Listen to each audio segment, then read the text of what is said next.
Hello my friends, yes we are back with another video on my 600-pound life.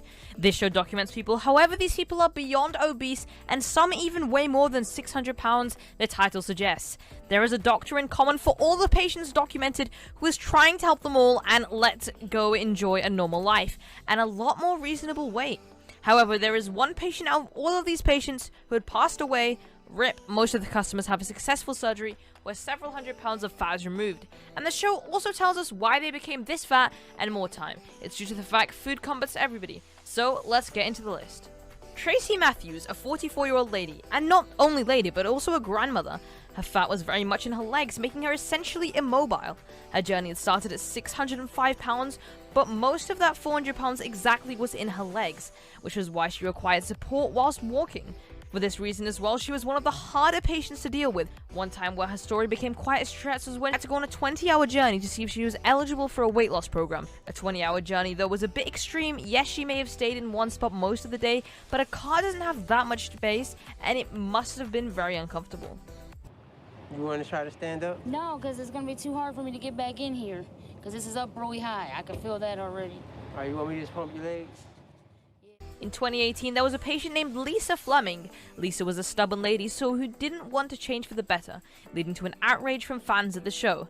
She was so heavy that paramedics had to build a ramp outside of her home just to escort her out and allow her to go for the checkup, while she was having cereal in bed and just increasing the weight. What a burden. Another moment in regards to Lisa was the time she had told the audience about when she had eaten the icing on the cake. Her punishment was to finish the cake alone, and this was when she was a kid. I don't know what kind of punishment this is, but why would you choose to make your child obese? Holly Hager takes the third spot. She had started an impressive 650 pounds, and well, it was fair to say the project wasn't widely benefiting her. She had only lost close to 50 pounds after 5 months, meaning she was 600 pounds. A few months later, she had lost an additional 500 pounds and so was eligible for the weight loss program. However, her husband Ray, who had helped her through the whole process and had essentially been her breadwinner, couldn't afford all the bills, such as the fast food bill equating to $100 a day, which in context is 80 pounds. So they both moved into her parents' home. Holly was used to eating for about 3 to 4 people per meal. Her routine revolved around food.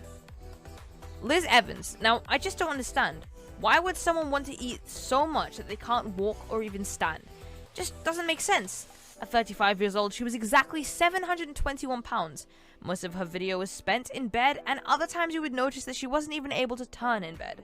Liz had a problem from birth, not a major problem, but one leg was shorter than the other, so she had underwent several surgeries from a young age. And is best comforted by food apparently. Since no one chooses to talk to people surrounding them, she almost ate herself to death over several times due to being massively obese. To go to Houston in order to have the surgery, she was transported in an extra wide ambulance, and I've never seen one of those in the UK, but it must be a common in the US. Liz managed to lose 300 pounds and though speaking to her therapist, can have a better life as of now.